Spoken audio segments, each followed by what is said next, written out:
Gaming is one of the world's most widespread hobby, with it being more and more accessible to everyone as we progress with technology, whether it's mobile, console or PCs. In the gaming universe, we always distinguish games in two big categories: AAA games and indie games. When a game is called AAA, it's to symbolize its high budget, and that the publisher is a well-known company. Rockstar Game with its many titles is a good example of this. These games often rely on sequels of already great titles as an easy escape from needing to find something new. An indie game, on the other end, is something developed by independent studios or single people, with a much lower financial cost. Games like these tend to stay niche, but in recent years it is very common to see people praise them more than big names. This is in big part thanks to YouTubers that try to bring innovative gameplays on their channel and make videos about indie games. Some of the most known being Markiplier with his many series, one of which is Poppy Playtime, PewDiePie with the OG Amnesia gameplays on YouTube, Jacksepticeye and so on. One thing to not underestimate is that in today's world, content creators are more valuable than advertisement, as they're seen by millions of people every single day, and the potential of that video to draw in people actually interested to the game to then try it is massively bigger. This is why game developers have lately been shifting from sponsoring their games on social medias to actually paying streamers to play the game live or YouTubers while gifting them a key to make a video about it. AAA companies instead rely on the classic marketing techniques. They advertise it off of websites, they do use social media, but they're more drawn back to what actually worked in the past years. Once again, taking risks is not allowed when you have a game with stakes so big, and yet these companies are now shifting towards this new way of advertising. Whether it's at public events, allowing people to play their games LAN and make content about it, or at premieres like the one Ubisoft hosted for Star Wars Outlaw, where it invited content creators to play at their studio in Los Angeles with a Disneyland experience on the side in exchange for a post on social medias. As shown by Ubisoft's recent tragedy though, it is clear that even inviting content creators and working with them is not enough, as the game still needs to feel new, but most importantly the content within needs to be fresh. Not delivering on something this important meant that the Ubisoft team that worked on Star Wars Outlaw had to be closed, and Ubisoft is currently facing financial struggles exactly for this reason. Looking for the financial return is never as valuable as looking for the approval of your player base, and a perfect example for this is Baldur's Gate 3, a game that received heavy criticism from other companies and developers simply because they did not think it deserved the recognition it got. Truth be told, it is simply because the developers purely did something they enjoyed and made a game that they will play and happily sink thousands of hours in themselves. This, in the end, showed how important it is to make a game you truly like yourself before making it for money. Outside of Baldur's Gate, this is the modus operandi of all indie games, as their budget is already super low, meaning that they don't have to put much of an effort to make it back, or in some cases, they don't even care about it, meaning that the user experience and the enjoyability of the product is the first thing that comes to mind.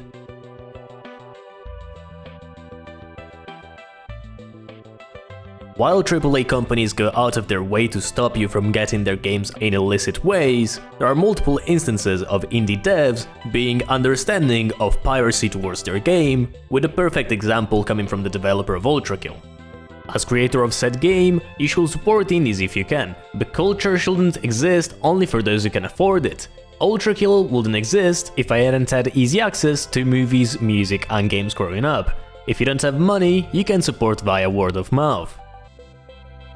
Of course, a take like this spread like wildfire, as you can see the average reaction of the user reading this and the immense popularity it received. This is because if an indie dev is fine with its game being pirated, it shows that profit really doesn't mean that much, or not as much as big companies make it seem to be. The reality is that most of the money that companies for AAA games ask from investors get pocketed.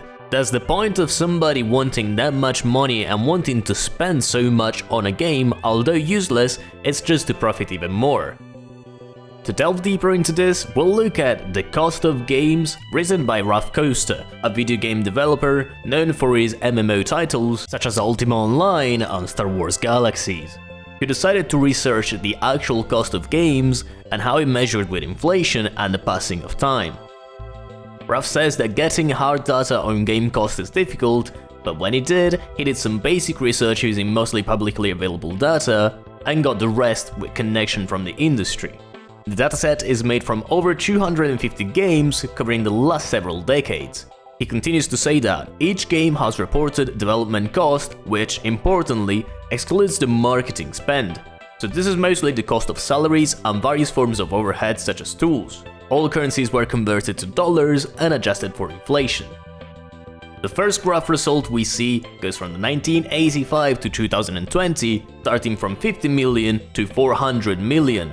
And as you can see, the trend is already showing, but there is a massive clutter below the 50 million margin. So for ease of readability, the chart has also been plotted in a log scale. In this chart, each vertical box implies cost going up by a factor of 10. So 1 million, 10 million, 100 and so on. The graph shown here is much different and even clearer than the previous one, as outside some outstanding names, it is very clearly rising and very fast. Ralph himself says that you can see with your eyes the slope of the cost for the games going up by 10 times every 10 years, and so it has done since 1995. This of course shows something very worrying, because 10 to 20 to 40 and even hundreds of millions for a single game sounds like a crazy number, especially when masterpieces of the caliber of Undertale, Hollow Knight and Ultra Kill exist and they have withheld much better than anything else.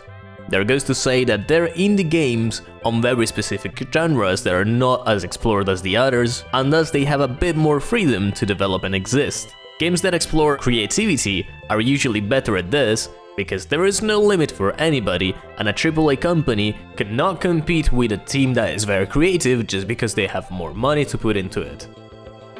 Done with statistics and graphs, we can now move into something more important, where indie games are currently shining, and that is the Video Game Awards.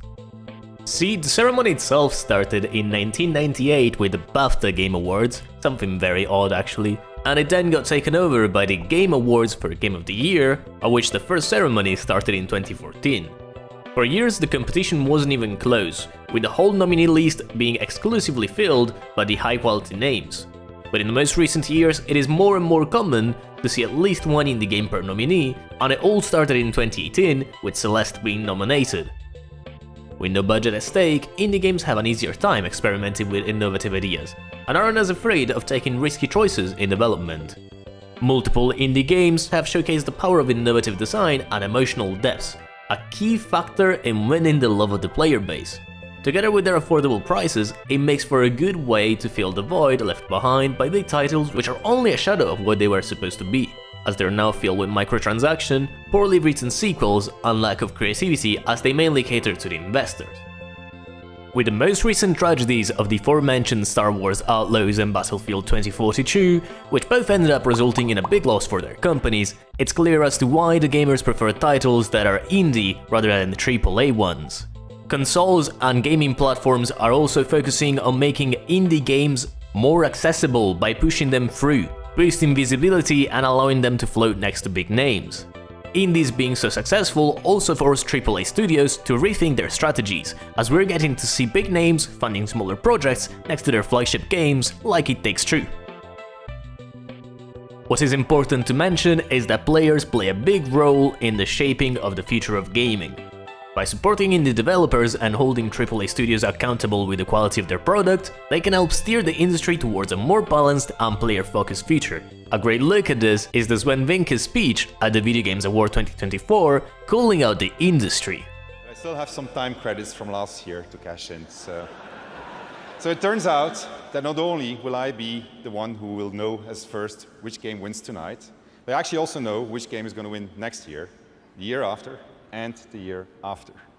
Now, how do I know this? Well, an oracle told me. She said, change is coming. It's a modern oracle, so they made me sign an NDA, but I trust all of you. I know you can keep a secret, you will never leak it. The Oracle told me that the Game of the Year 2025 was going to be made by a studio who found the formula to make it up here on stage. It's stupidly simple, but somehow it keeps on getting lost. Studio made their game because they wanted to make a game that they wanted to play themselves. They created it because it hadn't been created before. They didn't make it to increase market share. They didn't make it to serve as a brand. They didn't have to meet arbitrary sales targets or fear being laid off if they didn't meet those targets. And furthermore, the people in charge forbade them from cramming the game with anything whose only purpose was to increase revenue and didn't serve the game design. They didn't treat their developers like numbers on a spreadsheet. They didn't treat their players as users to exploit. And they didn't make decisions they knew were short-sighted and function of a bonus or politics. They knew that if you put the game and the team first, the revenue will follow. They were driven by idealism and wanted players to have fun. And they realized that if the developers didn't have fun, nobody was going to have any fun. They understood the value of respect, that if they treated their developers and players well, those same developers and players would forgive them when things didn't go as planned. But above all, they cared about their game because they loved games. It's really that simple, said the Oracle. Winning Game of the Year turned out to be a life-changing event for us. It was an amazing thing. To those who will win Game of the Year 2024, you have no idea what's waiting for you. It's an incredible honor, and you're in for a heck of a ride.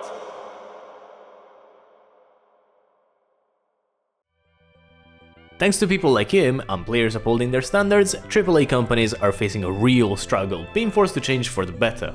The biggest doubt in this year's release is going to be GTA 6, which with a development time of over 10 years, has been thought to be priced at $120, twice as much as almost any AAA game released today. Users all over the web found it outrageous, with its only justification coming from Rockstar being, well, we want the value of the game to be worth the hours spent on it. Which while on one side it does make sense, it is a standard destroyed by infinite games, those being online ones where you can sink thousands of hours in and speedrunnable games.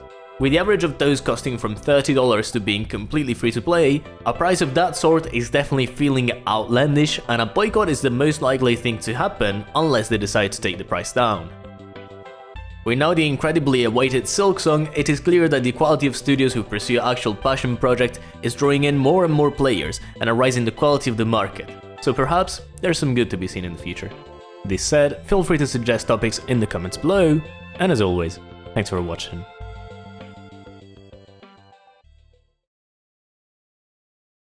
As they are now filled with microtransaction,